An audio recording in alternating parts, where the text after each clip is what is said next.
Hello, everybody, and welcome back to Series 4, Episode 1 of the Sports for Dummies podcast. And man, has it been a while, but it's absolutely brilliant to be back. I am Lewis, and I'm joined by Hope for this cracking podcast, which has been missed dearly. Hope, how are you doing? I'm very well. I tell you what, I was setting up our recording today, and I was like, what series are we on? Had to double check. I can't believe it's only Series 4.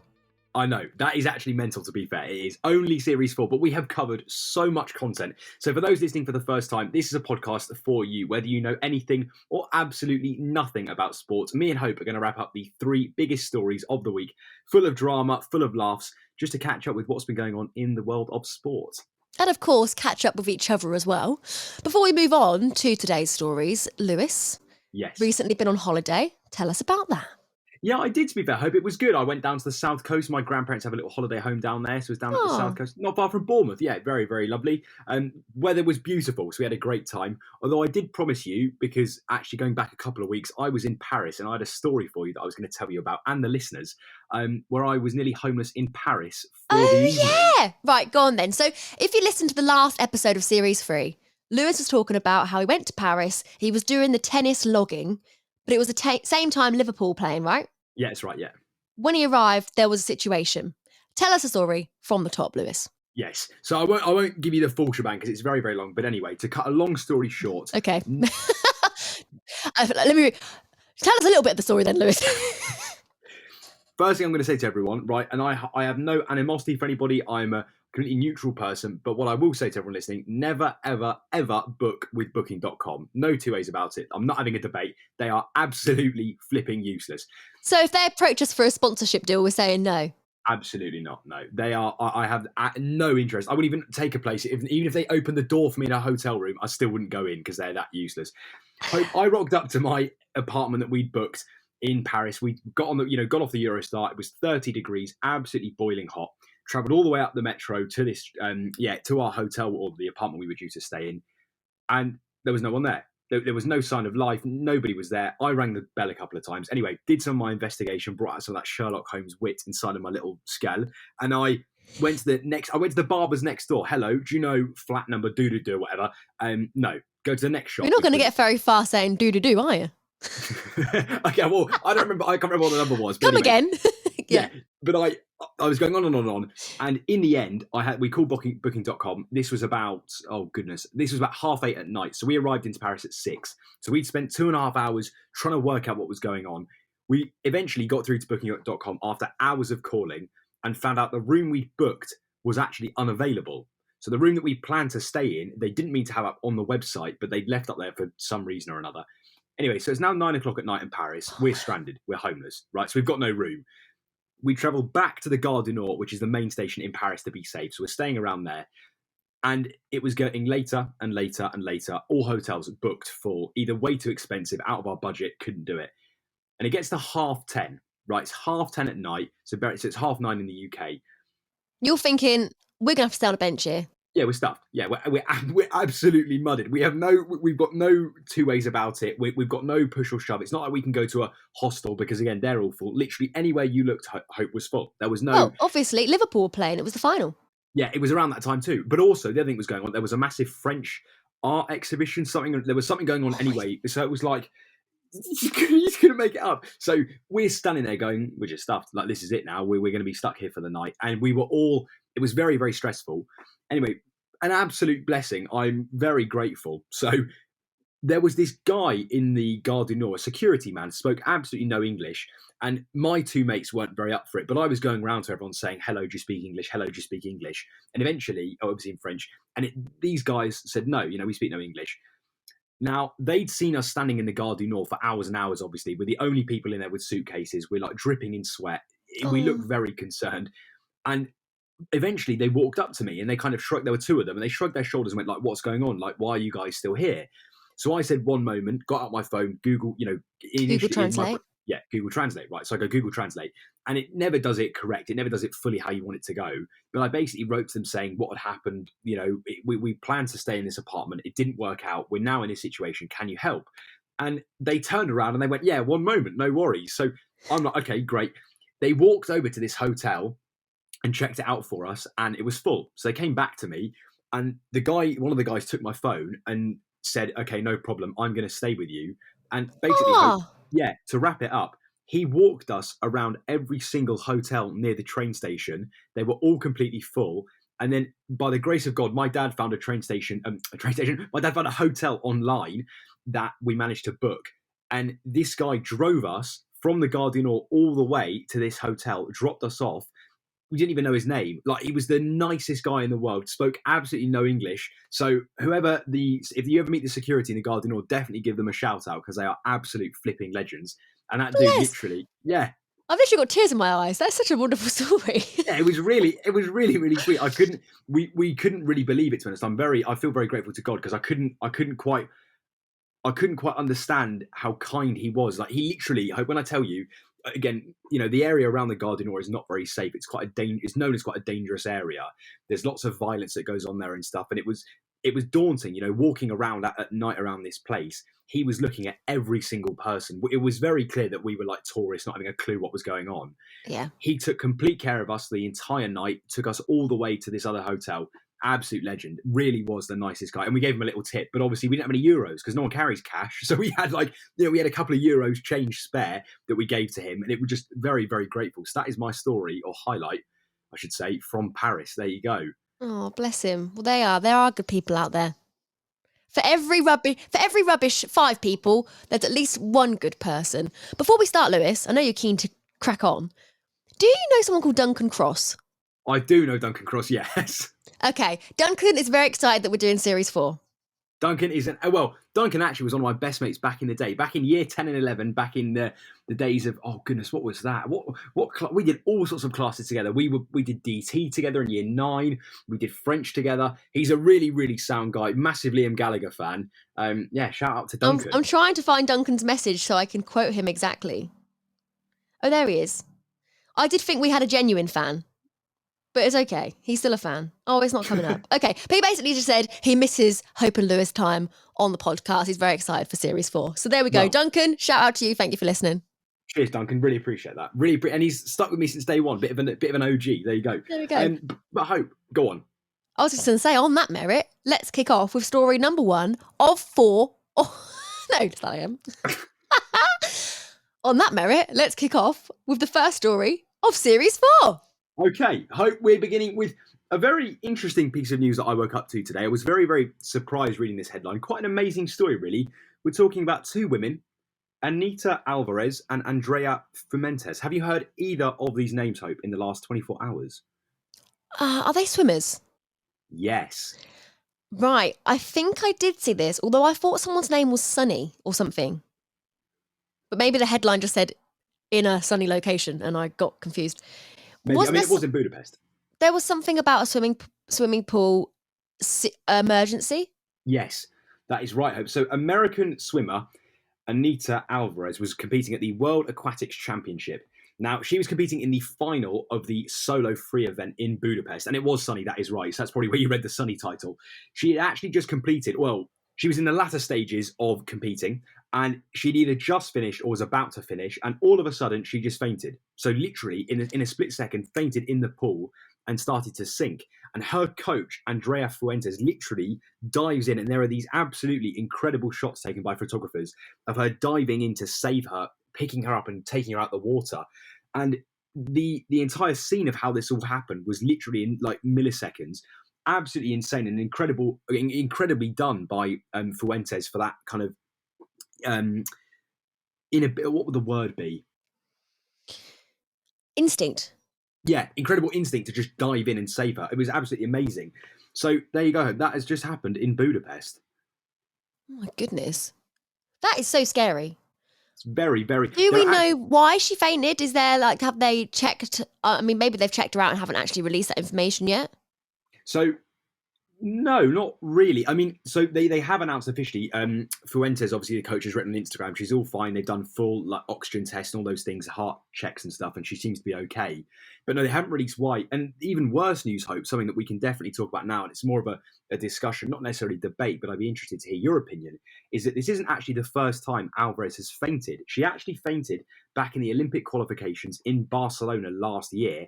And again, Fuentes had to jump in and save her. So this is the second time it's happened. Now, Hmm. the reason that they've given, the reason that Fuentes has said this happened is because she's referred to it as high endurance sports. So her statement she wrote was, "We sometimes forget that this happens in other high endurance sports, marathons, cycling, cross country. We have all seen images where some athletes don't make it to the finish line and others help them to get there." So my question to you, Hope, is, let's say in football right now, there's a footballer that faints. They go through lots and lots of checks. They might be out for a couple of months. Do you think in this scenario where she's fainted twice, would it be correct for her? She's due to compete tomorrow on Friday. At the time of recording, this is Thursday. She's due to compete tomorrow on Friday for the team's finals. Should she do that? Should she be allowed to compete literally 2 days after this accident has happened? From a health perspective, not that I'm putting my doctor hat on. Oh. From a health perspective, Are the glasses going on? yes, I think no. I think that from a health perspective, that actually she probably shouldn't be allowed in case there is something deeper going on there. I say that, not trying to make it about me, but the other day I passed out. Yeah. I had like a sickness and diarrhea bug, and it was clearly because I was dehydrated because I literally had nothing left in me. I've got nothing left. But I went to the hospital to get checked out because I had concussion, and he was checking if he was asking me questions like, "Are you on your period? When was your last period? Have you had sex since your last period? Have you been coughing a lot? Or have you been passing any blood?" And the reason he asked me those questions is because he was concerned that maybe I passed out because of an internal bleed. So from a health perspective, if this has happened more than once, I mean, okay, the fainting that you mentioned happened probably years prior, but actually, if she's not had a full health assessment just yet, then there could be something more going on there. But on the other hand of that, as an athlete, she should know in herself if she's okay enough to do it, and it wouldn't be a good experience for her. In fact, it would be heartbreaking if she was told you can't do it, if she felt well enough to do it and it was happening because because of the high endurance or because of nerves. Yeah, absolutely. I mean, and some sports naturally. So I'm on the fence. In conclusion, no, I think I'm the same. I think it kind of goes both ways. I feel differently if it was, say, like powerlifting or someone like Eddie Hall, where you literally do pass out as you compete in the lifts and stuff. It's a bit different because that naturally does happen given the extremity of the sport. But I never thought that this sort of type of swimming was a high. I know it's high endurance, but you wouldn't associate it with passing out. Like it kind of. And the way that it happened too, it wasn't like she started sort of, in the water, started to get a bit sleepy and fainted. Literally, as she was performing, it was gone, like complete blackout. And you see the photo of her sinking, and it's like, it's not very natural. It doesn't look normal. And exactly as you've said, I think questions need to be raised. Given it's happened before, of course, that there's one aspect that you have to say, if that's her career, that's her profession, that's what she loves doing. But if it's going to cause you to pass out, then you've got to kind of weigh up the pros and cons of that, right? There's also the disruption it would cause to the other people who are competing as well. If that's happening, it kind of, this might not be the right thing to say, but it could even take a shine off people who perform well because all the media outlets are going to be talking about what's happened with the fainting. Yeah. For one reason, or kind of the cause for concern from another angle where the other competitors are actually worried about who they're competing with in terms of her health. It's a sticky one. And obviously there is this situation as well. I know you mentioned weightlifting there. And like on World's Strongest Man, I've seen people pass out. And there are the big cement balls and all of that situation, which obviously could cause injury. But if you're passing out in water, there is the high probability of drowning. So that increases the risk of allowing you to compete. No, for definite. And you're exactly right, as you said there, that there are photos also, Hope, of her US teammates, and they look absolutely terrified. Or, there are tears, lots of them look very, very shocked.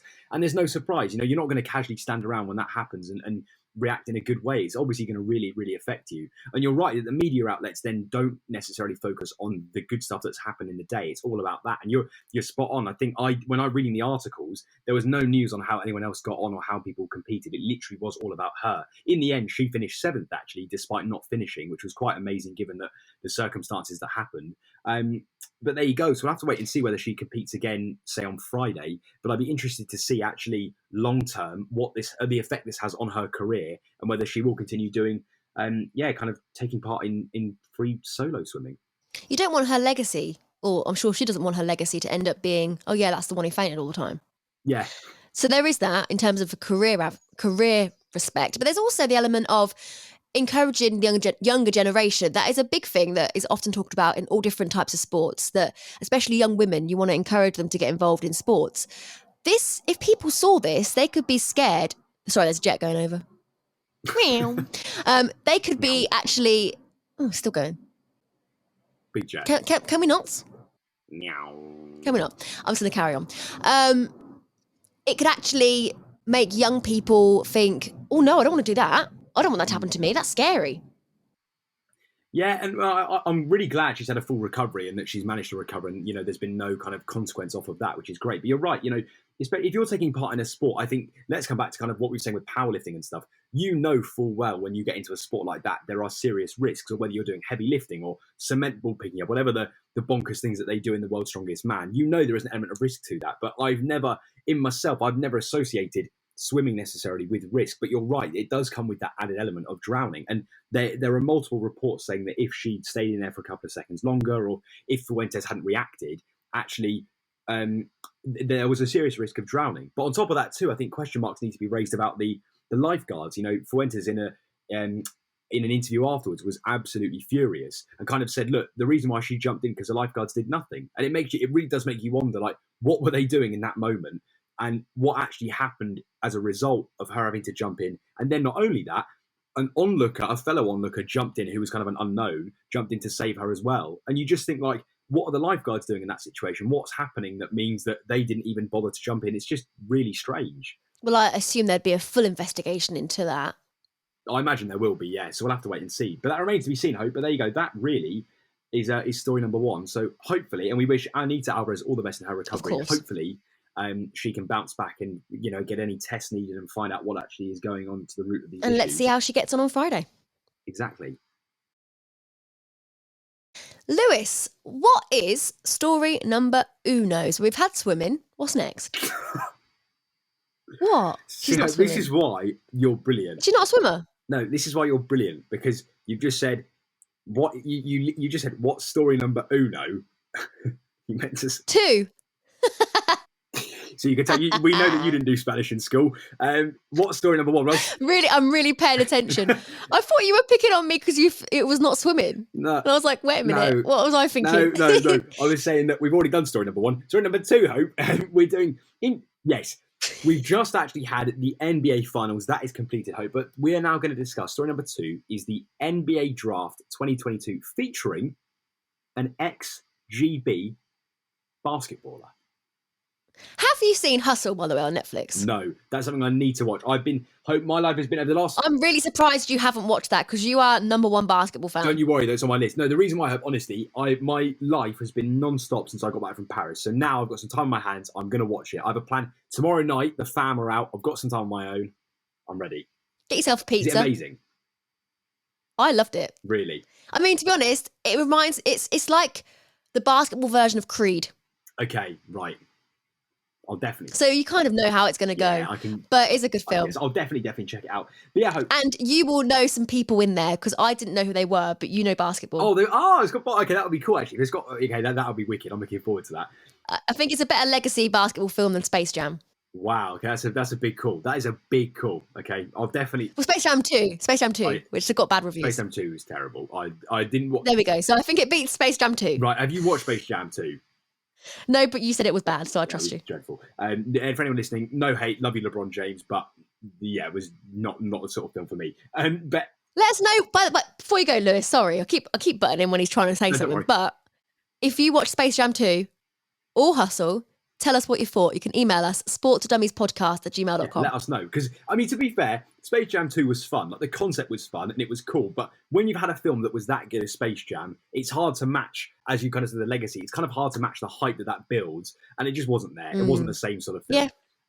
Sometimes just leave it where it was. Yeah, exactly. And move on. And just enjoy, it could have been a one-time film. It didn't have to be two. But anyway, there you go. It's been made now. So we are talking about a man called Jeremy Sochan, who actually is a professional basketballer for Poland, but has lived in the UK. We'll get onto his career and his history, all about that. But it's very, very exciting because it's the first time since 2010 an ex-GB, or whether you want to call him a GB international, we can get to, is in the NBA draft. And he's definitely going to be drafted tonight. So it's very, very exciting news. Oh, drafty. Drafty. What was his name again? Jeremy Sochan. Or Sochan. Jeremy Sochan. I think in America they call him Sochan. Sochan. But he's got an very interesting background, Hope. So he's got a Polish mother, American father. He moved to the UK when he was 2. He was born in America. And his mum was actually a pro basketballer. So he grew up and his life was based around basketball. So, he kind of got... How tall is she? I don't know how tall she is, but I know how tall he is. How tall is he? He is 6'9". Oh! so, That is so big! So he's a tall dude. He's got a very, very big wingspan as well. His wingspan's enormous. Oh my God. I didn't know. What? It wasn't even English. I didn't think you were going to say wing. I thought you were going to say something winky. Oh my days. This is what happens. We don't do this podcast for weeks and you just lose the plot. You lose the plot. You naughty person. Sorry. Wing. Wing. Not winky. Wing, like chicken. Oh, I'm sure his winky is fine too. Carry on. Right. His mum was a basketball player, professional. Yeah, his mum was a basketballer, and age... Height unknown. Exactly, height unknown, player unknown, but I knew she played basketball professionally. He joined age 6 the Solent Kestrel, so a team down on the south coast, where he kind of continued to develop his skills and stuff, got better at basketball as the years went on. And a few years later, he moved to Milton Keynes and joined the Milton Keynes Trojans, they called it, the MK Trojans. And at that point, he had the choice. He had to decide between football or basketball, because he was a goalkeeper. Exactly. I'll see. Hear the O's. This sounds like this sounds like the plot of Hustle. I'm not joking. Really? Not trying to give any spoilers. No, you're going to ruin it now. But sorry, it's just very similar. Blimey, yeah. So far, carry on. But yeah, he was actually a goalkeeper in football, which kind of makes sense. Being 6'9" would be a brilliant goalkeeper, really tall, probably quite athletic too, being a basketballer as well. But he decided that because he wanted to follow his dream of making it to the NBA, becoming a professional basketballer, he had to take it seriously. So at that point, he dropped football, continued with basketball, and then away he went. So he actually moved back to America a couple of years later to develop his career. And now he is literally about to take part in the draft. So he played 1 year in kind of college, university basketball, if you will, for the Baylor Bears. And he averaged 9.2 points per game, which is all right. It's not great, not bad. But his highlight, Hope, is his defensive attributes, one of which he averaged 6.4 rebounds per game. So you can imagine he's a dude, just like you saw in the film probably. Again, I haven't watched it. But when the ball bounces off the backboard, he's the guy jumping up, snatching the ball. Yeah, grabbing it, moving it on. He's supposed to be a very good defensive player. Question. Yes. You know I was going to ask questioning because I don't know my face. I'm like, question. Team GB, you said he was. Technically, this is the thing, Hope, that's a bit complicated. Yeah, how come? If his dad's Polish, his mum, or is it other way around? Mum's Polish, dad's American. So, living in the UK, so in Great Britain, he had the choice between playing for Poland or playing for the GB. But he decided to pick Poland over GB because of the money involved and the opportunities. Because in the Euro leagues in Poland, there is more money invested into basketball than in Great Britain. And I think why? Because as we've spoken about before, Hope, in Europe, there's actually quite a big push for basketball. In countries, say, that aren't necessarily as big in football, somewhere maybe like Poland, basketball is big in countries that you wouldn't expect. Places like Spain, France, Poland. I didn't even actually know that Polish basketball was very popular, but actually reading into it, it clearly is. And he clearly also, there was definitely a money element. He definitely highlighted that. There was definitely a payout in some format. And my bet would be that the money disparity between, say, the top paying sports in Poland versus in Great Britain are absolutely enormous. So if you're a top footballer in Poland, I imagine your wage would be quite similar, say, to a basketballer. In the UK, in Great Britain, if you're playing professional football in the Premier League and you're a professional basketballer, the money that you earn is completely different. So I suspect that probably played an element too. But there you go. So technically, he isn't necessarily playing for GB, but the reason why it's so exciting is because he actually lived here. And it's very rare that you actually see people that grow up in the UK that play basketball here to then move to America and actually make it full time. He could have been in the GB. Correct. He could have been for GB. That's right. He could have been. Question for you. Yes. As someone who is a basketball fan and a football fan. Yes. Do you wish basketball was as celebrated and respected here as much as football instead of football? So would you like basketball to replace football? Good question. Okay, for me personally, my take on it is this. I would say yes, but the way that it would work doesn't work. So the way that you want that to happen is impossible, purely because the NBA is a franchise. It's set up as a league. It wouldn't work. So in one aspect, yes, I'd love there to be a stronger GB league, like a league in the UK where American basketballers flew over and came over here, played their basketball. We got to watch, LeBron James, Giannis Antetokounmpo, whoever it is that's the top headliners. But the truth is that never happened because the NBA is already an established thing. It's like the Premier League. You could try and grow another league like the MLS. If you flip it around, say, football is soccer out in the US is growing in one aspect. It definitely is developing into a much more celebrated sport in America. But I think the fact of the matter is it won't be as ever big as baseball. It won't be as big as NFL. It won't be as big. It might be as big as basketball to an extent, but it won't be. And I think that's the thing. When you have roots in certain traditions, be it in football or in cricket or whatever, it's hard for other sports to really blossom up when there are already things established in place.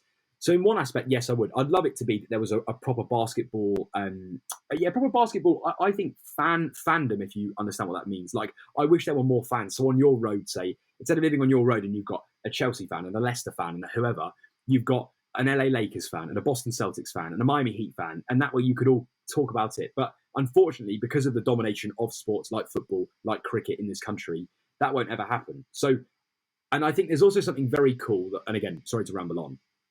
No, you're not. Go. We haven't heard from you in weeks, Lewis, so you ramble away. Thank you. I think the other fun thing that I really enjoy, actually, is that there's something really cool about following a sport that's more niche in a country. Like, I always really appreciate when I talk to fellow basketball fans that are proper basketball fans that know what they're talking about, because there's something quite exciting about that. It's very rare you might meet a basketball fan, in inverted commas, who like knows about the finals or whatever, but doesn't follow the sport. In football, it's very common to meet people who like football and might support a team, but don't actually follow football, don't know what's going on. Whereas in basketball here, people that you meet that are basketball fans often know the sport inside and out. And that's really cool because you can actually have those deeper conversations straight away about the sport than kind of having to introduce, like, with a football, you might meet a football fan who doesn't know anything, only knows about, say, like the England national team.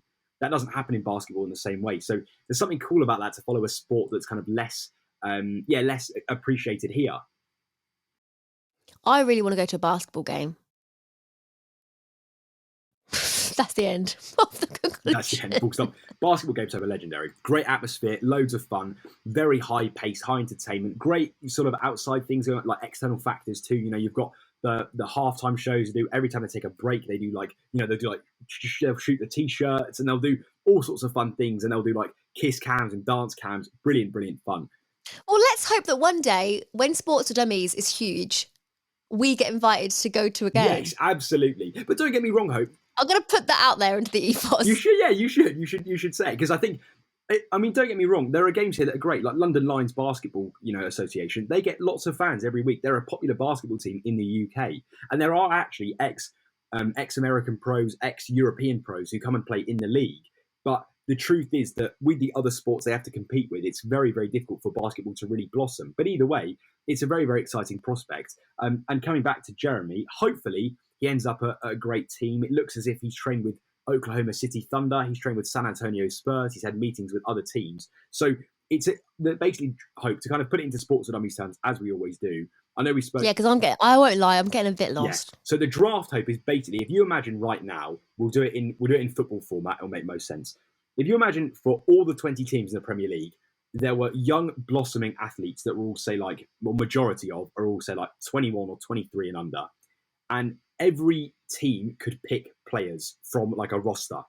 So this makes sense to me because in the film, yes, they have to go to this thing and they all have to like show their ability, and all the scouts there. Exactly that.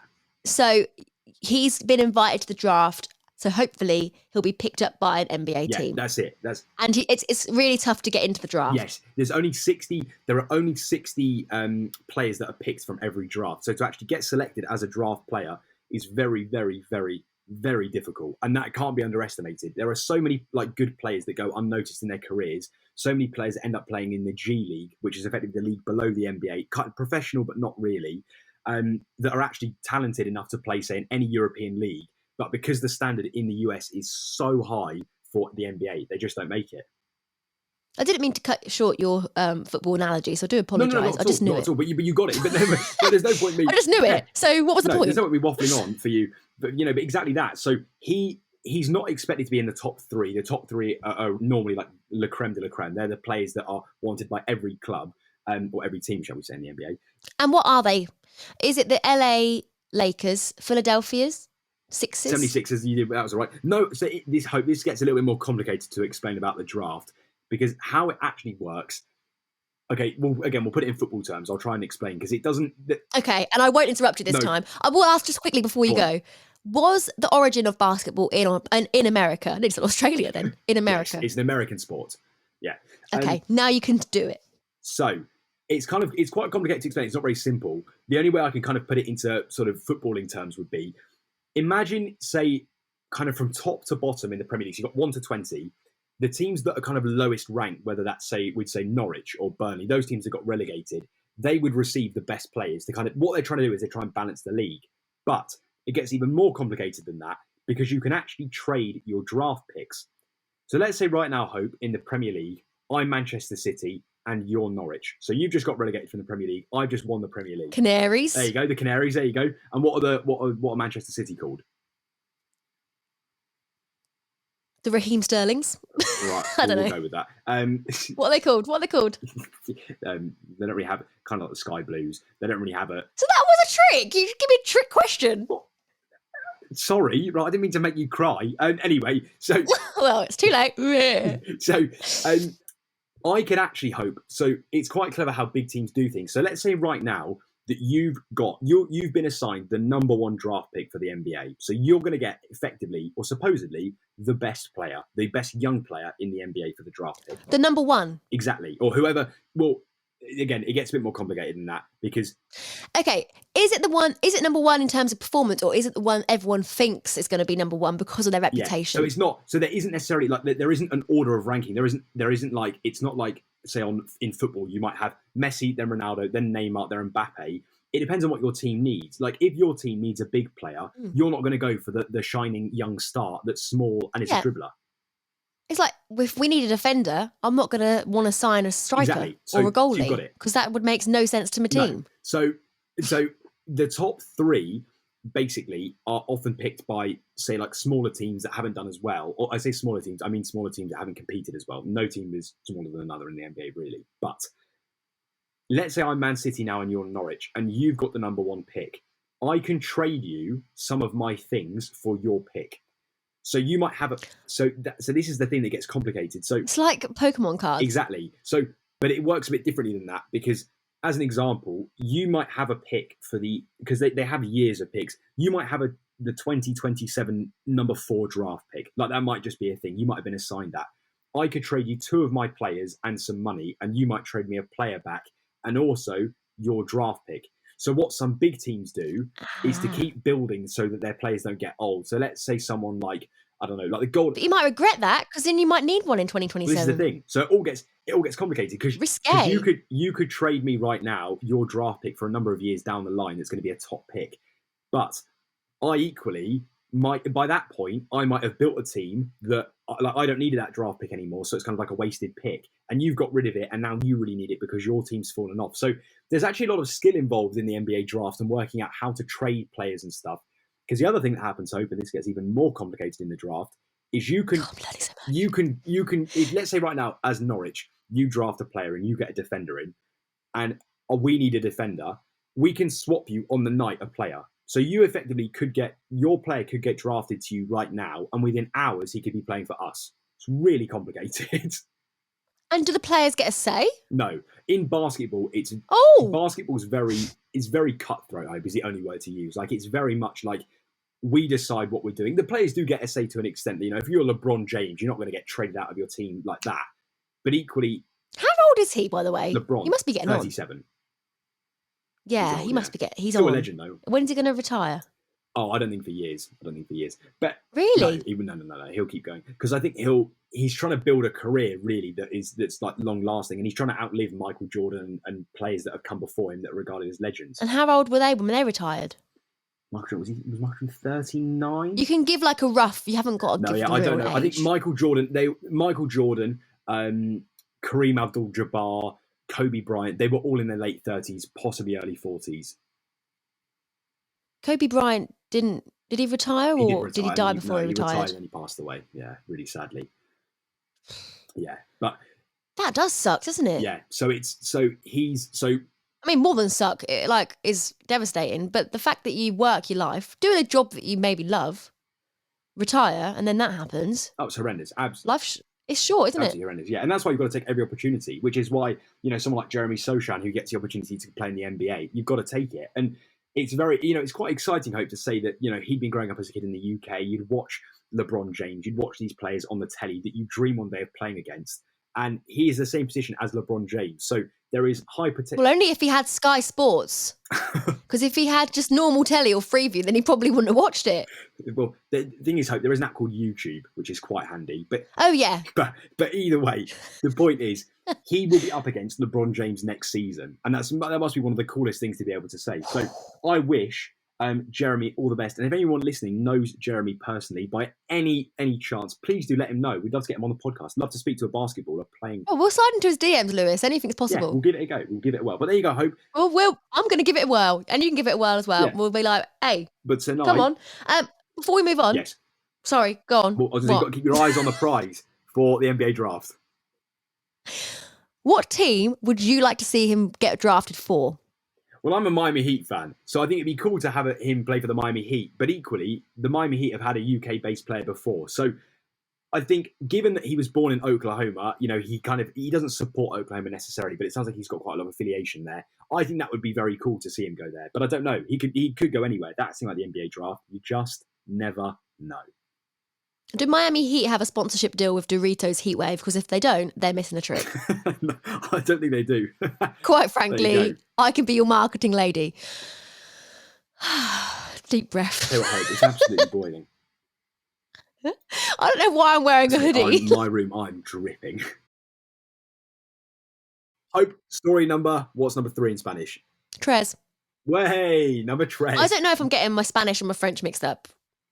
I never learnt Spanish in school, only French. Oh, didn't you? What's 3 in French then? And trois. But I did say tres, so I got it right. Yeah, I was saying you're multilingual. That's what I was going to say. I didn't even know I was multilingual. Amazing. Literally so talented. Story number 3, Hope. We're talking about a legend, someone we've actually spoken about a long time ago. Another legend? No, but now a proper legend, an absolute proper legend. We're talking more than us. I mean, she does have 23 Grand Slams to her name. We're talking about Serena Williams. Oh, I heard her on the radio. Did you? Yes. I don't know if it was her talking or someone was talking about her because I was driving and I weren't really listening. American accent? I don't know. I can't remember. Basically, I can't remember. Okay. Had concussion, remember? Let me just milk that. Serena Williams, something... I had concussion. Did you know that? I passed out. I don't know if you know. Serena Williams is talking about maybe not returning to tennis because she loves her out of tennis life a lot. There's like a conversation at the moment. Am I right? Yes and no. In one aspect, you are right. There's question marks about her future and stuff. But the main reason, Hope, why we're talking about her today is because she is officially returning after 363 days of not playing a singles match. She is returning to action on Monday when Wimbledon begins. So I was totally wrong then. Yeah, I didn't want to say. So why did you say yes and then no? It was obviously a big fat no. Because you're right in one aspect, and we'll get to that in a minute. So the 7-time champion actually was forced to retire today, time of recording on Thursday. She was actually playing in a doubles tournament in Eastbourne with another amazing tennis player who's called Ons Jabeur, great name. Great name. A Tunisian tennis player, currently ranked number 3 in the world, or 3rd in the world. She's incredibly talented. Unfortunately, they had to pull out of their semi-finals double match because Jabeur suffered a knee injury, by the sound, twisted knee or something like that. So they're not competing. So now all of Serena's attention turns to Wimbledon. But Hope, it's big news because she is returning. A 40-year-old woman, hasn't played tennis for 12 months. She's just got to the semi-finals and had to kind of unfortunately retire, circumstance out of her control. She's had a baby. She's had a baby and she's returning to tennis, Hope, in an incredible way, a way that no one expected in any way. So the question is, Hope, how's she going to get on? How is she going to do? I'm just excited to hear the grunts of Wimbledon. When me and my friend were younger, we used to play swing ball and we used to make the noises. Right. I mean, did you ever do that? Where it was like, no. Well, because the only thing about swing ball, Hope, is, in my opinion, right, and I don't want to discredit. Don't diss swing ball, because swing ball is a brilliant game. No, it was fun. The only thing that you know what annoyed me about it, though, right? Is. No, it isn't. No, it was, because when did you last play swing ball, Hope? Well, do you know what? We've actually got one at Argos. My mum needs to go pick it up. Oh, really? Oh, yeah. Yeah, so I'll be playing it soon. Right. But it's one of those, the only trouble, my issue with swing ball is when the ball comes to you and you miss it and it goes round the stupid thing, like the pole, and you've got to unravel it to do it again, and then you hit it and you miss the ball again, it goes all the way around the pole. It's just wasted time. Just sounds like you're rubbish to me. Right, I'm sorry. I forgot there was a national swing ball tournament coming up and you were Well, no, if every time you whack it, it's wrapping round the pole, you're obviously not very good, Lewis. I'll be honest, I've probably, in my life, in my 20 years and how many days of living, I've probably played swing ball 6 times. Well, look, I'm telling you now, you're coming to the Presenter Friends party, whether you like it or not. All right, and we're playing swing ball, are we? And we're playing swing ball.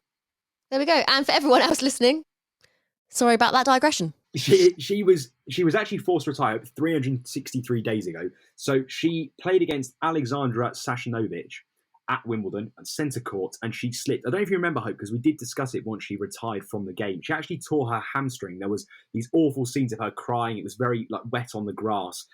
Yes. Yeah, we did. We spoke about it, and we spoke like, is Serena ever going to return? Well, a year later, it looks like this could potentially be her swan song. It could be her last ever WTA tour, but she's obviously going for that incredible achievement set by Margaret Court of the 24th Grand Slams that she won in her time. So the question is, Hope, 40 years old, 12 months out of the game, returns back for the first time on Tuesday and gets to a semi-final. Can she go all the way, and can she win it? I mean, I appreciate that you asked me the same question twice because I didn't answer it the first time. Well, I actually didn't. You did, but you didn't. You didn't shame me for not answering it. I would like to say yes. I think she can. I think she's a very strong, determined woman. She is. She can do anything that she puts her mind to. The only thing that I'd say, Hope, that's something to consider is that obviously the game of tennis hasn't necessarily moved on in a way in 12 months that she's played. But I think in terms of her speed and agility, that might play a factor. You know, lots of people have said she actually was amazing. In that doubles game playing with Jabeur, she was absolutely incredible. She was so good. Great forehand, quite agile, looked quite smooth. But the difference, say, and a bit like I learned in the French Open when I was logging it, is doubles tennis is completely different from singles tennis. And you notice it massively when you actually fully analyse the game of tennis. Because when you're playing in doubles, if it's me and you now, Hope, you've only got to move one side of the court. You're going down. No, Hope. Doubles is when we're playing together. Oh, yeah. You're going up. The leaderboard, because I'm great. No, do you know what? Digression again. In terms of when I play tennis, when I have in the past, like in school, PE, the aim for me was just to whack it as hard as I could. And I tell you what, I've got a lot of power when I whack a ball. But that's not the aim, obviously. But if that was the aim, you'd win. I'd win every time. Anyway. So you might be quite good at squash then, actually. I do like squash. There you go. Squash is a good game. And badminton, which is surprising because badminton isn't like a... The thing is, I find badminton. I just don't. It's not exhilarating. It's boring. Because you sort of hit it and it goes, woo! It's just not fun. You want power. I'd rather get a baseball and whack it than pew. It's kind of like, I don't know how to explain. It's a little bit like when... It seems like a bit like croquet, like a bit of a posh one. Yeah, it's a slow. It's fast, but it's also a bit slow. It's not very high energy. It's high energy in one sense, but it's not like a. In tennis they've got rallies that go on for hours. In that they've got the little, what is it called? The shuttlecock.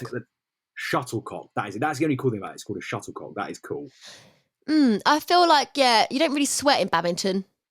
No, you sort of just stand there and hit it, and then eventually someone drops it, and then you lose. But yeah. Sorry, back to it. Serena Williams. Do you think she can do it? I mean, in one sense, though, she's got nothing to lose. She really doesn't. Returning to this tournament, no one thought she would actually make it back to Wimbledon after having to, pull out of other tournaments she was going to play in. I think she could. I think there's definitely an opportunity for her. I mean, in fairness, because she hasn't played for 51 weeks, I want you to guess, where is she currently ranked in the world for tennis? Not playing for 51 weeks. 2. a bit optimistic. A bit lower than that. 4. No, 1,024th. So her rank in 51 in 1 year, her rank went from being in the top seeds to being ranked 1,024th because she hasn't played. So that's the sort of thing you realise. Although that doesn't mean your legacy soon goes of tennis, doesn't it? In one sense, but it doesn't really, because everyone knows who Serena Williams is. It'd be the equivalent of like I don't know, say a footballer like Mo Salah right now retiring, or I don't know, whoever retiring for a couple of years and coming back, like Mike Tyson. When Mike Tyson returned to boxing, no one took away from who Mike Tyson was. He might not have been regarded as one of the best fighters in the world, but he has a legacy. Serena Williams has a legacy. She has something about her when she walks onto the court. You know what she's going to bring. Well, she's more than a tennis player. She's a public figure, isn't she? Absolutely, and she goes her realm goes above and beyond, far beyond the court. Absolutely, she's on and off an incredible person. But we'll have to wait and see. I definitely think she can. If I'm honest with you, I don't think she will, only because of the pressure of coming back. No, well, she's got nothing to lose, but I think. She's lost her last 4 ever finals. So she hasn't won a final in 4 times. Although maybe this will be the 5th time. She might break 5th time's a charm. You never know. But she says she's 40. She says she's 40 now. She's 40. So even if you're the most athletic person, yes, athletic athlete, age does soon come into play in terms of your cognitive ability to react fast, or you're just like. Even if your physicality is really good, your responses are sometimes a bit slow. So that could impact her. Yeah, they could. But also her speed. As I said, in doubles tennis, she is only really managing one side of the court, sometimes 2, but not really. That is the difference. When you're playing, say, against, I don't know, let's say Emma Raducanu or whoever you're playing, if you get served a forehand and then the return is the opposite side of the court, if you're not quick, then you're not going to make it. But I imagine the way that I kind of predict it and see it going is that I reckon she will tactically set up in a way that means she will only want to receive balls that are either directly towards her or means she doesn't have to run too far. And that's not saying I'm not saying she's slow in any way, but I think the speed of which she'll play, I imagine, has probably slowed down in that 12 months that she hasn't necessarily been playing professionally. Raducanu's who you mentioned, who I actually wanted to ask you about, and I might be getting caught up here in terms of the boxing stuff. Because obviously in boxing, you have different divisions, you have different weights.